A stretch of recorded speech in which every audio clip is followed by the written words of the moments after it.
साकेत, काय आठवते का? हा,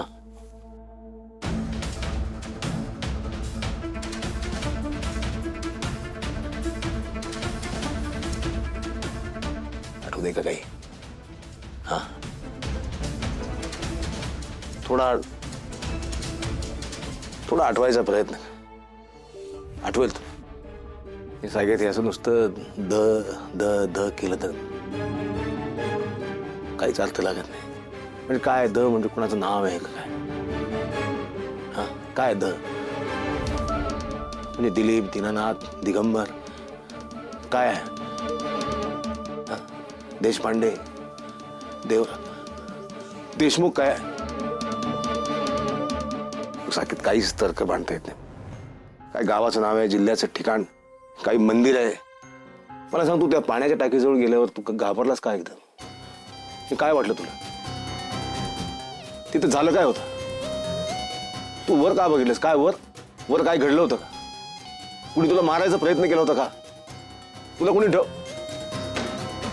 तिथून ढकलून दिलं होतं का काही?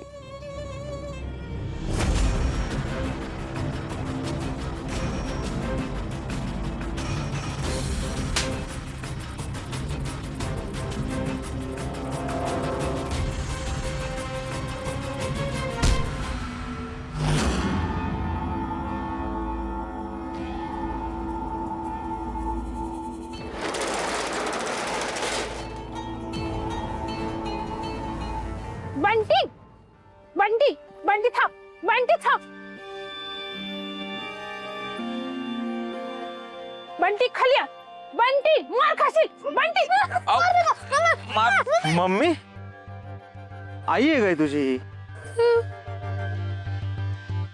अहो कशाला मारताय त्याला? कशाला काय भस्म्या झाले नुसता. बघाव तेव्हा खायचं असते बाहेरचं. पैसे काय झाडाला लागतात का? दररोज कुठे बाहेरचं तेच खायला. मारू नका. बघ काय पाहिजे बाळा, तुला सांग काय पाहिजे? लाडवू नका त्याला. आधीच मी लाडवाने बिघडवून ठेवलं. थांब इथं. अहो एवढा काय बिघडलेला नाही. किती चांगला पोरग आहे ते. मारू नका त्याला. घरी जाऊ आता. जाऊ मी पण.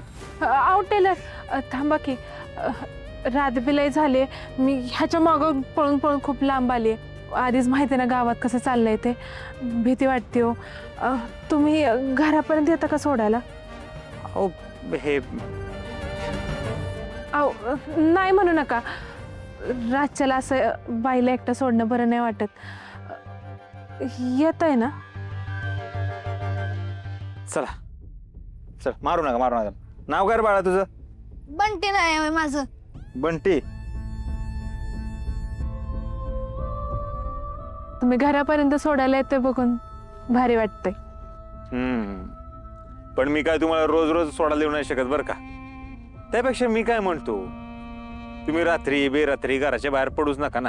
कर बंटी. अहो मुद्दाम नाही जात. माझ्यासारख्या बाईचा नाईलाज आहे. म्हणजे हातावरचं पोट माझं. आता दिसभर काम नाही केलं तर पैका कुठनं मिळणार? घर कसं चालणार? नवऱ्यानं टाकलीये मला.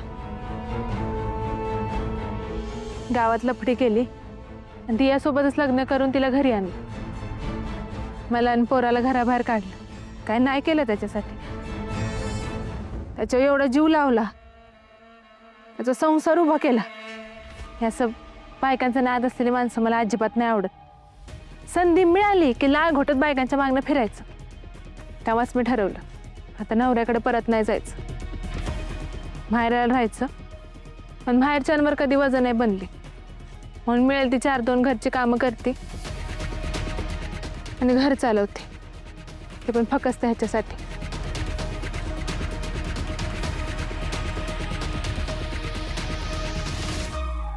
तुला माझ्या नवऱ्याला तुझ्या जाळ्यात अडकवायचा प्रयत्न करायचा आहे. आणि जर तो तुला भुलला तर मला कळल माझ्या नवऱ्याची खरंच लायकी काय. तुम्हाला एक सांगू का? या समाजात एकट्या बाईचं जगणं म्हणजे लय अवघड. माणसांसाठी एकटी बाई म्हणजे संधीच. पण बाईला पण काय मन आहे का नाही?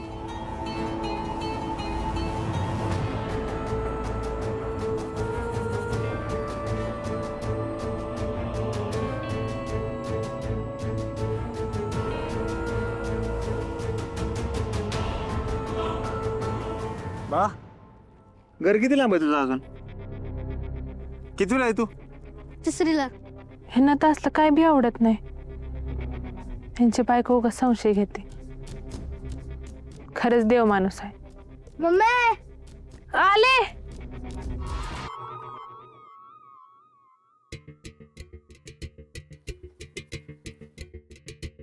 बंटी इथं राहता रे तुम्ही?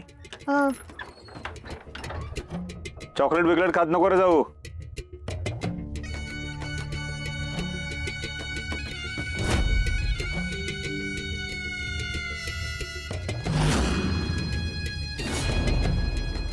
खूपच गरीब आहे ही. हिच्या नादी लागून फायदा नाही. हिच्याकडून काहीच पैसे मिळणार नाही. काही उपयोग नाही हिचा. उपयोग कसा नाही, ही जामकरकडे काम करते, त्या साकीची सेवा करते. साकीतला मारण्यासाठी हिचा उपयोग नक्कीच होऊ शकतो. अहो, दार तुटले जरा, दगड लावावं लागतो. आत ये की. हो नको, उशीर बी लय झालाय. असं रात्री बेरात्री परक्या बाईच्या घरी जाणं बरोबर नाही वाटत. उगाच गावात कोणाला कळलं तर संशयाला वार नको. बाळा, हे तू हे 100 रुपये ठेव आणि ह्याच्या अजिबात चॉकलेट खायचं नाही. हा, हो. नाहीतर ह्या वयामध्ये ते म्हाताऱ्या माणसासारखं तोंडवलं काय. येतो मी. हे बंटी, आईला अजिबात त्रास द्यायचा नाही. हो. चला येतो मी. शुभरात्री. देवाई, काय चाललंय रे आयुष्यात? 4 पैशासाठी अशा भल्या माणसाला नादी लावायचं पाप घेते मी तरी काय करू र? बघतोयच ना मग परिस्थिती माझी. पोरासाठी करावं लागतंय. लवकर यांच्या बायकोच्या डोक्यात ते संशयाचं खूळ जाऊ दे. मला माझं पैसे मिळू दे. म्हणजे मी मोकळी आणि ह्यांना अडकवायचं पाप बी नाही लागणार. परत कुठला उद्योग तर करत नसतील ना? आज काय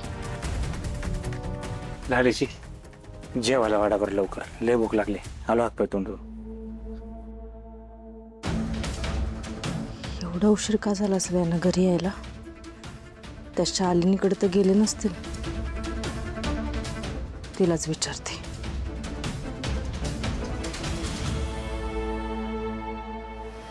लाडीजी आवाज चला ना, भूक लागली.